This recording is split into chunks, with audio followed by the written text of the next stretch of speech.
The price for 1 pound of ground beef is now more than the federal minimum wage. Millions of families are going into debt just to eat. What does that say about the true health of the U.S. economy? Items that used to cost me about $100 cost me $175. Why did it cost me $1,000 last month to feed my 4 kids? What you just saw were clips of real Americans talking about their daily struggle to afford food. These are not actors. These are everyday people trying to survive. In this video, I'm going to show you the full stories behind those clips. On this channel, American Reality Check, we expose the real cost of living in the United States, through real stories, real reactions, and real facts. If you want more honest videos like this, hit the subscribe button now and stay connected to the reality others won't show you. Here's the real question. If millions of families are going into debt just to eat, what does that say about the true health of the U.S. economy? A new survey shows that about a quarter of Americans are using buy now, pay later apps like Klarna, Affirm, and Afterpay just to buy groceries. We are not talking about sneakers and vacations. We're talking about milk, eggs, and pasta on a payment plan. And that number is climbing fast, which means more and more people literally can't afford food up front anymore. Let's be honest, Wall Street might look fine, but Main Street is starving. Call me crazy, but I would love to live in a society where moms don't have to worry about feeding their children, where dads don't have to work 10 jobs to make sure that Eggos can go in the toaster in the morning. That would be my ideal society, but I know, I'm a little crazy. Okay, I just want to be real for a second. Why are we being priced out of groceries? Why did it cost me $1,000 last month to feed my 4 kids? At this point, I don't even eat. I just have enough food to feed my kids. Is this the plan? Is this the goal?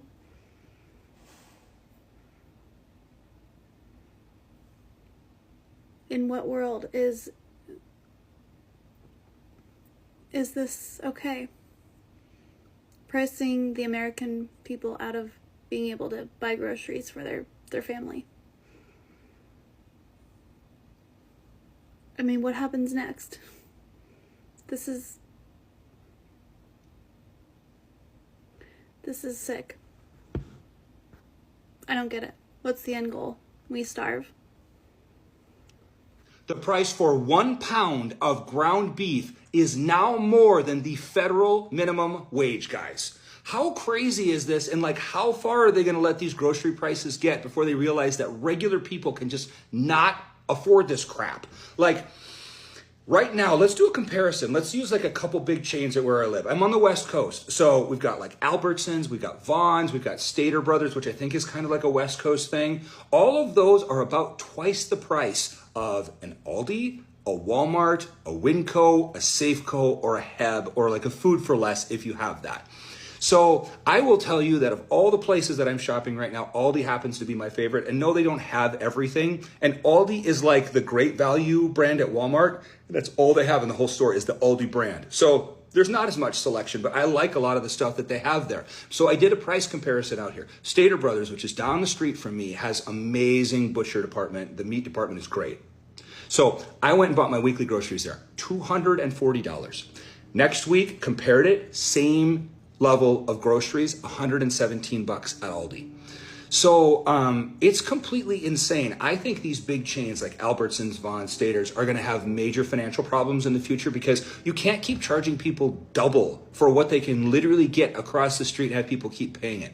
Yes, in wealthy neighborhoods, people are going to pay that. Yeah, you're still going to have them do fine in those areas. But for the majority of Americans, if they have any kind of a choice where they can drive up to a half an hour, they're not buying these crazy expensive grocery store brands anymore. Let me know, like, where are you going that's like really affordable groceries that you actually find like it's clean enough and decent enough that you can go there on a regular basis and you actually like it? Because I don't know how these chains think they're going to survive, but they've gone nuts with how much they're charging people. Prices have skyrocketed here between the tariffs and loss of farm workers and everything else. During a recent trip to the grocery store, I shop about once a month, Items that used to cost me about $100 cost me $175. Not quite double, but close. The Trump regime has ended the low-income home energy assistance program that helped many poor people, disabled people, and senior citizens heat their homes in winter. We don't know how we will afford heat this winter. People are discussing how low to turn down the thermostat and how to dress in layers to try to keep warm.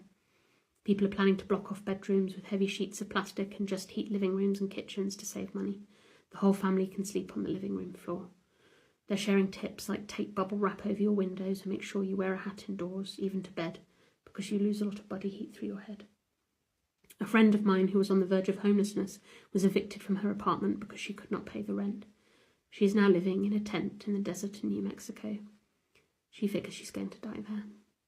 I feel powerless to help her. I got her an application for an apartment where I live, where rent would be based on her income, and I offered to pay the application fee of $30 for her. But she's hundreds of miles away and I can't give her money for gasoline to drive here, and I'm not sure her car would even make it.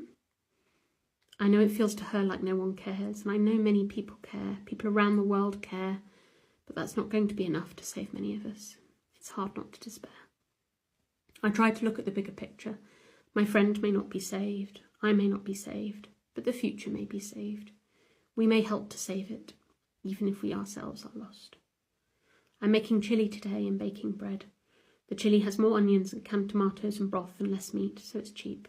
Homemade bread is always cheap. It's comfort food, and I am in need of comfort. All right, this is crazy. Trump supporters are now trying to claim that hunger is at an all-time low in America right now because of Donald Trump. Nick Adams posted this AI slop picture depicting Trump as some sort of biblical figure feeding the masses. And he, of course, falsely claims that hunger is at an all-time low in Donald Trump's America. But here's the truth. Recent data from Purdue University's November 2025 survey indicates U.S. household food insecurity actually rose to 14% from January to October. In 2024, it was 12.5%, so it's actually rising. The USDA also very strangely terminated its annual household food insecurity report in September of 2025 due to redundancy and politicization, whatever that's supposed to mean. Critics argue this obscures rising hunger amid policy changes like SNAP benefit reductions. Trump and his little puppets are trying to paint this beautiful picture, but the numbers haven't gone down, they've gone up. And the fact the USDA terminated its annual food insecurity report makes things a lot more suspicious. To me, this looks like a desperate attempt to bury the truth about rising hunger, making it a lot easier for the Trump administration to just lie to us. From everything we just watched, one message is very clear: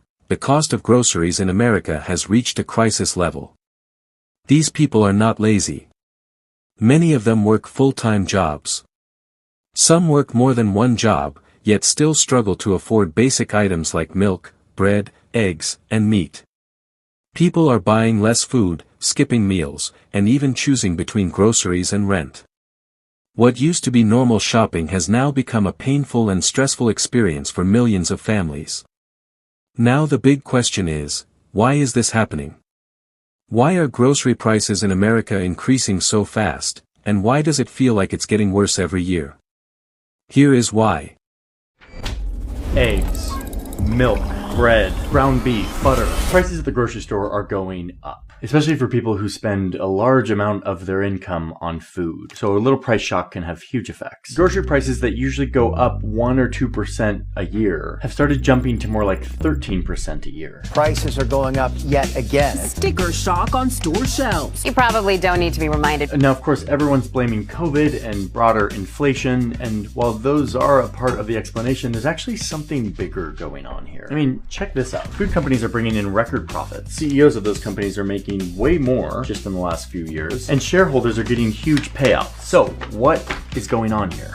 That is a question I have had for a long time, and we're sitting here in the kitchen, which is also our studio, and I thought, gotta use it sometime, so why not on the video about food? Today we're gonna understand our food system, the vast, complicated, kind of magical food system that provides a lot of us with our nourishment, bringing food from all around the world to our grocery store shelves. And then we're gonna look at the corporations behind this system. I wanna understand what their incentives are, what their power is, and what they have to do, if anything, with the rising prices. I also wanna understand why they're making so much money right now. And ultimately, I want to answer what and who is behind this massive increase in grocery store prices.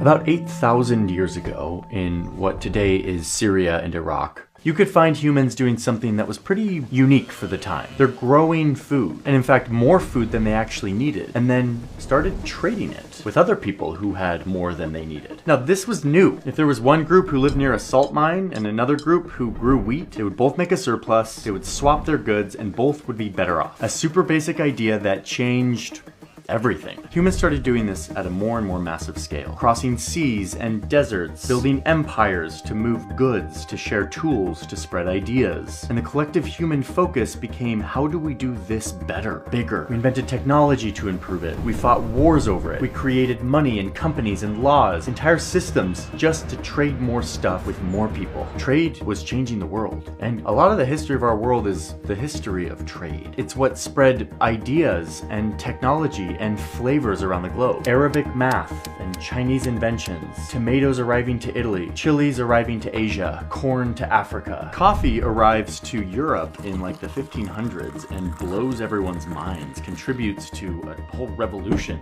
in thinking.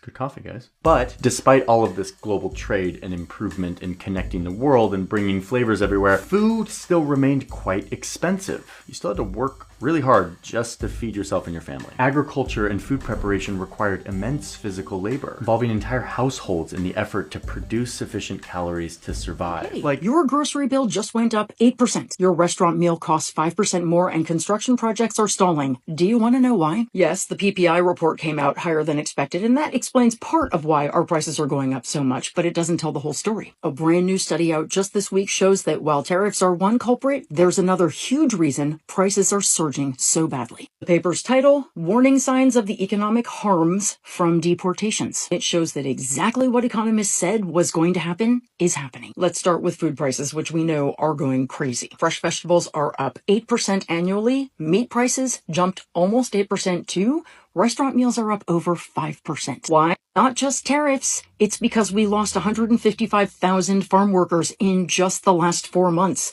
That is a 6.5% drop in agricultural employment. Now let's talk about construction, because Trump promised to get housing prices down, right? Except that construction costs are about to explode. Why? According to this study, because building permits are crashing in states that rely on immigrant workers. They're down 17% in the Northeast alone. This is basic econ 101. When you can't find workers to build houses, housing gets more expensive for everyone. What about hospitality, which we already know is struggling because of Trump? The study says hotel prices are rising. The cost of eating out jumped 4.1% annually, and full restaurant meals are up over 5%. I mean, really, you have to read this to believe it. We lost 1.2 million workers from the labor force between January and July. When you remove that many people from the workforce, everything gets more expensive to produce, and those costs get passed on to us. And this is ultimately what mass deportation is going to look like. Not cheaper groceries or lower rent, but higher prices on literally everything we buy. So the next time someone tells you mass deportations are good for the economy, show them your receipts, because the data is clear. Mass deportations mean higher prices for everyone. Don't say we didn't warn What you just watched is not a theory. It is not exaggeration. It is not a political statement. It is the real experience of everyday people trying to survive as the cost of basic food becomes harder to afford. Families are making impossible choices between groceries, rent, gas, and medical care, and for many, there is simply not enough.